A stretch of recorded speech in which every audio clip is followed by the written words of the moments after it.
কারীম আল্লাহ তাআলা রব্বুল আলামিন পয়গম্বরের উপর নাযিল করেছেন। জিবরিল আমিনকে দুনিয়াতে পাঠানোর পর পয়গম্বরের উপর আল্লাহ তাআলা জিবরিলের মাধ্যমে ওহী নাযিল করেছেন, কোরআন নাযিল করেছেন। কিন্তু নামাজ এমন একটা দামি ইবাদত, আল্লাহ তাআলা জমিনে আল্লাহ নবীর উপর কিন্তু কোরআন নাযিল নামাজ নাযিল করেন নাই, বরং আল্লাহ তাআলা নিজের কাছে দাওয়াত দিয়ে নিয়ে মেরাজে নিয়ে গিয়ে আল্লাহ তাআলা রব্বুল আলামিন পয়গম্বরের উপর নামাজ নাযিল করেছেন। আল্লাহ রব্বুল আলামিন কোরআনের মধ্যে বলেন, সুবহানাল্লাযী আসরা بعبده ليلا من المسجد الحرام إلى المسجد الأقصى الذي باركنا حوله لنريه من آياتنا إنه هو السميع البصير। আল্লাহ রাব্বুল আলামিন কোরআনের মধ্যে বলেন, পবিত্র সেই সত্তা যিনি স্বীয় বান্দাকে রাতের এক অংশে মসজিদে হারাম থেকে মসজিদে আকসা পর্যন্ত সফর করাইলেন, ভ্রমণ করাইলেন। পয়গম্বর হাদিসের মধ্যে বলেন, আনাস রাদিয়াল্লাহু তাআলা আনহু থেকে হাদিসটি বর্ণিত, আল্লাহর পয়গম্বর বলেন, রাতের বেলা আমি আমার স্ত্রী উম্মে হানির ঘরে শুয়ে আছি, হঠাৎ করে আমার ঘরে জিবরিল আমিন চলে আসলো। অন্যান্য দিন রাতে যখন জিবরিল আমিন আমার কাছে আসতো, ঘরের দরজা দিয়ে আসতো, কিন্তু আজকে জিবরিল আমিন সাত ছিদ্র করে আমার কাছে আসলো। আসার পর ডাক দিয়ে বলেন, পয়গম্বর, অন্যান্য সময় স্বাভাবিক ভাবে আপনার কাছে আসছি, আজকে ভিন্ন রকম কেন আসলেন? কারণ আজকের সফরটাই হবে ভিন্ন রকম, আজকের সফরটাই হবে আশ্চর্যজনক। এই জন্য আশ্চর্যজনক ভাবে ভিন্ন রকম ভাবে আপনার কাছে আসলাম। আল্লাহ নবী বলেন, জিবরিল আমিন আসার পর আমাকে নিয়ে হাত দিয়ে কাবার কাছে নিয়ে চলে গেল। সেখানে নিয়ে যাওয়ার পর স্বর্ণের পাত্র আনা হলো। স্বর্ণের পাত্র আনার পর আমার সিনা মোবারকটা চিরে ফেললো, ফেড়ে ফেললো, আমার কলবটা বের করলো। কলবটা বের করার পর ওই স্বর্ণের পাত্রে আমার কলবটা রেখে দেয়। স্বর্ণের পাত্র রাখার পর জমজম কূপের পানি দ্বারা আমার কলবটা ধুয়ে ফেললো, পরিষ্কার করে ফেললো। আল্লাহ তাআলার পয়গম্বরের যে কলবটা পরিষ্কার করলো, এরকম ভাবে তিনবার পয়গম্বরের কলবটা পরিষ্কার করা হয়েছিল। এক নম্বর, আল্লাহর নবী যখন শিশুকালে শৈশবে হালিমাতুস সাদিয়ার ঘরে ছিলেন, আল্লাহর নবী দুধ ভাইয়ের সাথে মাঠে ছাগল চরানোর জন্য চলে গেল। ছাগল চরানোর জন্য যাওয়ার পর পয়গম্বরকে হঠাৎ জিবরিল আমিন কে যেন আল্লাহর নবীর কাছে চলে আসলো। আল্লাহর নবীর কাছে আসার পর পয়গম্বর সিনা মুবারকটা ওখানে চিরে ফেললো, ফেড়ে ফেললো।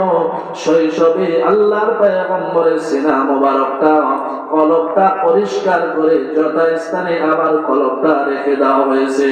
আল্লাহর নবীর বয়স যখন 25 বছর হয়, 20 বছর পার হয়ে চলে যায় 25-এ, তখন আবার আল্লাহর নবীর কলবটা পরিষ্কার করা হয়েছিল। আর এখন আল্লাহর নবীর কলবটা পরিষ্কার করা হলো। এই তিনবার পয়গম্বরের কলম মুবারকটা পরিষ্কার করা হয়। এবার আল্লাহর নবী বলেন, আমাকে নিয়ে চলে যায়। হঠাৎ করে আমার কাছে বোরাক সাদা একটা জন্তু চলে আসলো।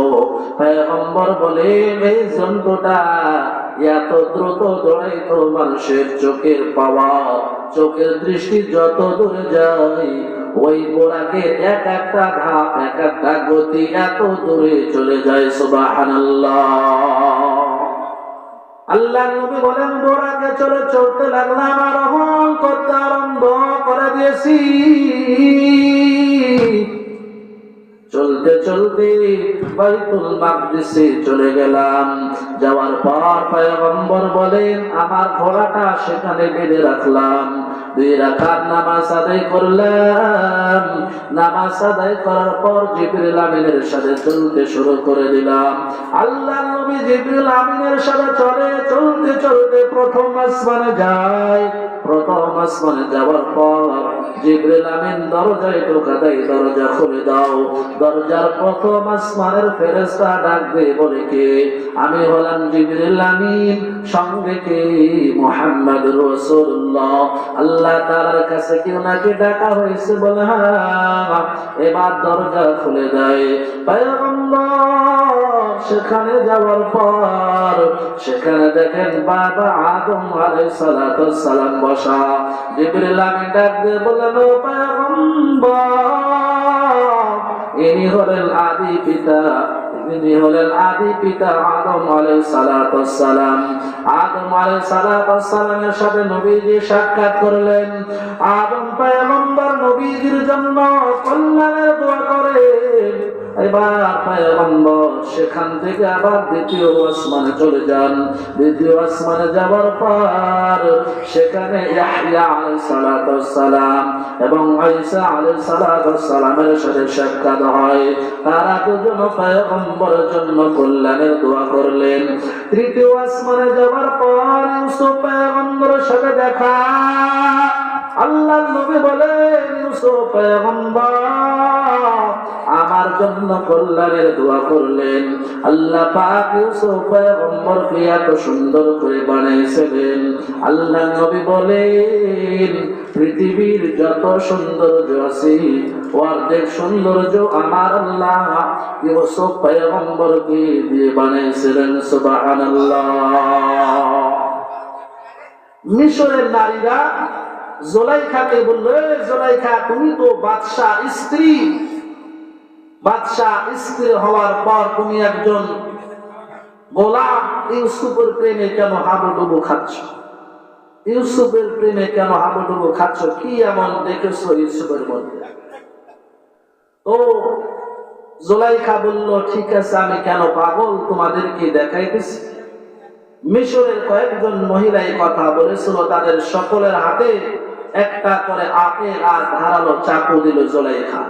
বলল, চলো, আমি যখন ইউসুফকে তোমাদের দিকে ঘুরতে বলবো, তোমরা যখন ইউসুফকে দেখবা তখন তোমরা চাকু দিয়ে তোমাদের আপেলটা কাটবা। সকলে ইউসুফ পয়গম্বরকে দেখার জন্য রওনা দিয়েছে। ইউসুফ পয়গম্বর যখন কাছাকাছি গিয়েছে, জুলাইখা বলে, ইউসুফ তুমি একটু এই দিকে তাকাও। আল্লাহর পয়গম্বর ইউসুফ আলাইহিস সালাতু ওয়াস সালাম যখন মহিলাদেরকে তাকায়, ইউসুফ পয়গম্বর যখন ওই মিশরের মহিলাদের দিকে তাকায়, মিশরের মহিলাদেরকে এবার জুলাইখা বলে, ওই মহিলারা, এবার তোমরা তোমাদের চাকু দ্বারা তোমাদের আপেল গুলো কাটো। ইউসুফ পয়গম্বরের চেহারা এত সুন্দর, এত সুন্দর চেহারা দেখার পর মিশরের মহিলারা এবার তাদের চাকু দ্বারা আপেল না কেটে নিজেদের হাত গুলো কেটে ফেলছে। এ মুসলমান, আল্লাহর পয়গম্বরের জন্য বলেন, ইউসুফ পয়গম্বর আল্লাহ তাআলা রব্বুল আলামিন গোটা দুনিয়ার সৌন্দর্যের অর্ধেক সৌন্দর্য দিয়ে বানিয়েছে। আল্লাহর পয়গম্বর সেখান থেকে চতুর্থ আসমানে চলে গেলেন। চতুর্থ আসমানে যাওয়ার পর সেখানে ইদ্রিস আলাইহিস সালাতু ওয়াস সালামের সাথে দেখা হয়। ইদ্রিস পয়গম্বর নবীজির জন্য কল্যাণের দোয়া করেন।